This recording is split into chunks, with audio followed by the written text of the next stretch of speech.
Ceci est un livre audio autogénéré par Google. Introduction.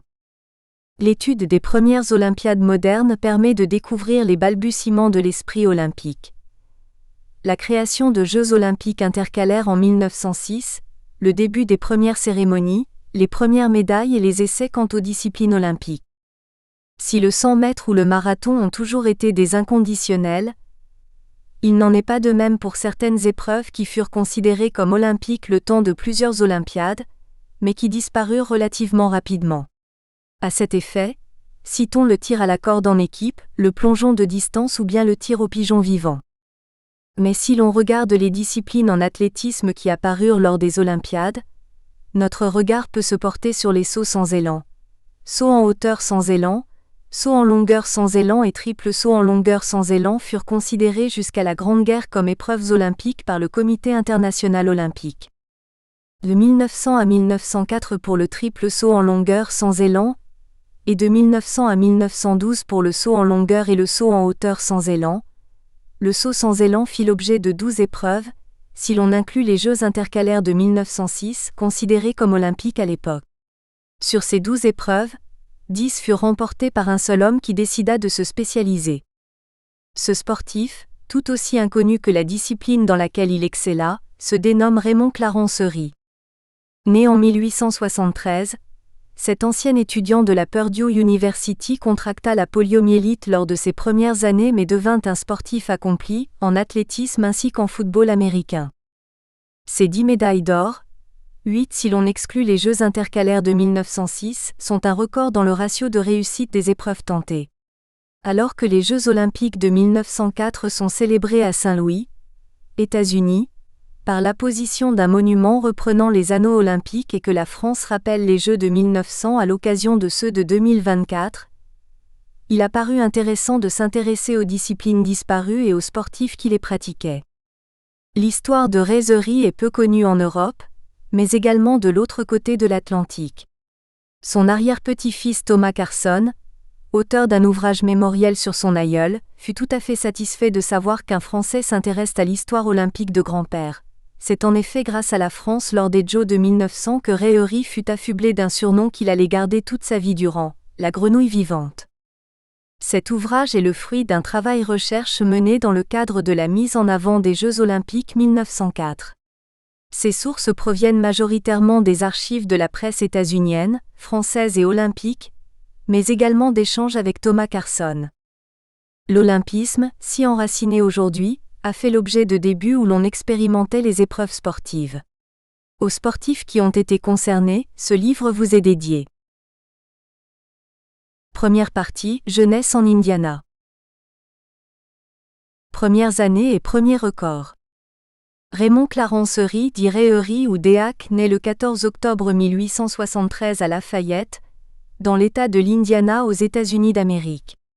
Son nom de famille se prononce Uri. Son père, accoutumé à la boisson, abandonne le foyer familial peu après la naissance de son fils et sa mère décède de la tuberculose alors que le jeune Ray a 6 ans. Il est alors élevé par une dénommée Mary Elisha, qui décédera d'une chute domestique en janvier 1904. 2 ans plus tard, on lui diagnostique la poliomyélite. Un médecin lui indique qu'il ne pourra jamais remarcher, et qu'il est condamné à se mouvoir en fauteuil roulant. Il est scolarisé dans une école et un lycée public. Il découvre l'athlétisme en s'engageant pour le YMCA en 1888. Il intègre la Purdue University en 1890, d'où il ressort en 1894 avec un Bachelor of Mechanical Engineering. Il continue ses études et obtient un Master of Mechanical Engineering en 1897. Son intitulé de thèse est Test of a Carburetor System of a Railway Car Lighting. Le 22 mai 1890, lors des Field Day at Purdue, il s'inscrit à la dernière minute à un concours de high kick et remporte le premier prix. L'entraîneur d'athlétisme lui parle dans la foulée. Les 2 hommes se revoient le lendemain, et il est proposé au jeune Ray d'intégrer l'équipe d'athlétisme pour la saison 1890 à 1891. La carrière du jeune athlète démarre. Le 18 mai 1892, Ry s'essaie au saut en longueur sans élan et atteint 9 pieds et 10 pouces. C'est le record de l'État de l'Indiana. Intégré à la vie de l'université, Eury est membre du chapitre Beta Zeta de la fraternité Sigma Nu, membre du conseil d'administration du club d'athlétisme Purdue Athletics et est présenté en 1898 comme faisant du banjo à l'occasion d'un concert annuel. De surcroît, il est rédacteur pour le journal estudiantin d'Ébry. Athlète confirmé, il joue au football américain en 1895 en tant que fullback, mais une blessure à l'épaule au cours de l'automne de la même année l'éloigne des terrains. Ray Eury en 1897. Arrivant à tendre son pied à 7 pieds de hauteur en 1893 puis 9 pieds de hauteur en 1895, il s'intéresse à l'athlétisme sans élan. Il a en 1895 un record personnel au saut sans élan de 5 pieds et 2 pouces, son record de 1893 étant de 5 pieds et 1 pouce et demi. Il bat le record du monde de ce saut le 29 mai 1896 au meeting de l'État de l'Indiana, avec une hauteur de 5 pieds et 3 pouces et demi. Il est champion de l'État de l'Indiana en 1897 dans le saut en hauteur sans élan avec un record à 5 pieds et 3 pouces, ainsi que dans le saut en longueur sans élan avec un record à 11 pieds. Ce saut, réalisé le 12 mai 1897 à Chicago, Illinois, fait de lui le recordman de la discipline. Il améliore ainsi son record personnel, fixé en 1895 à 10 pieds et 5 pouces et demi.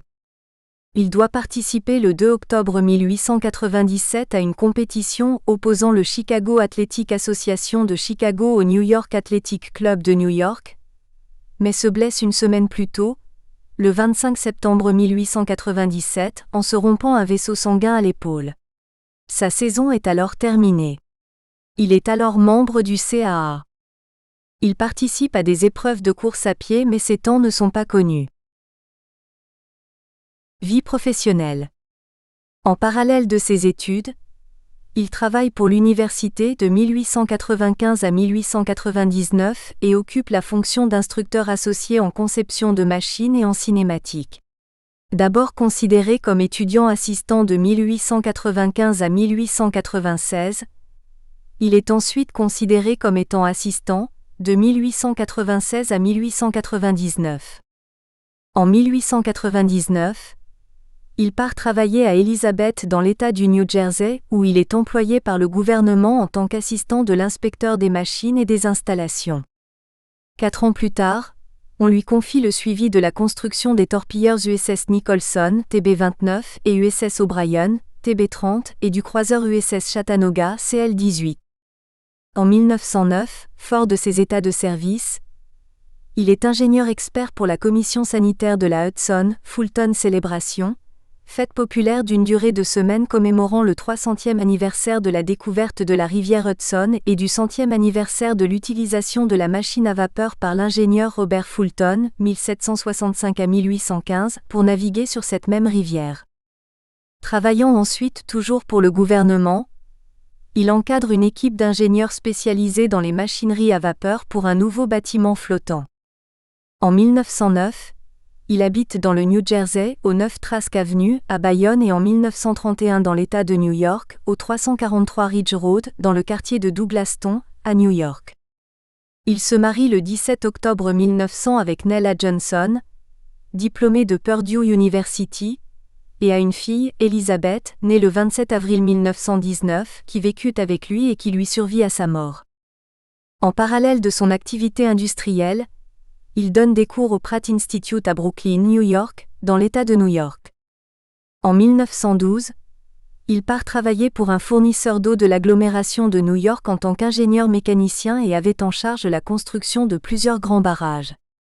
En 1911, il était membre des associations suivantes. American Society of Naval Engineers, Purdue Alumni Association of New York, New York Alumni Chapter of Sigma Nu, Indiana Society of New York, New York Athletic Club. Ray Eury en 1911.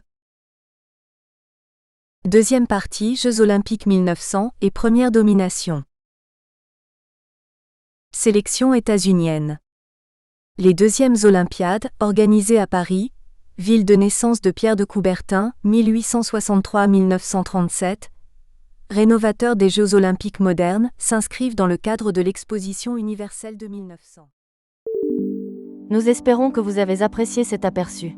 Pour continuer à écouter ce livre audio sur Google Play Livres, utilisez le lien dans la description de la vidéo.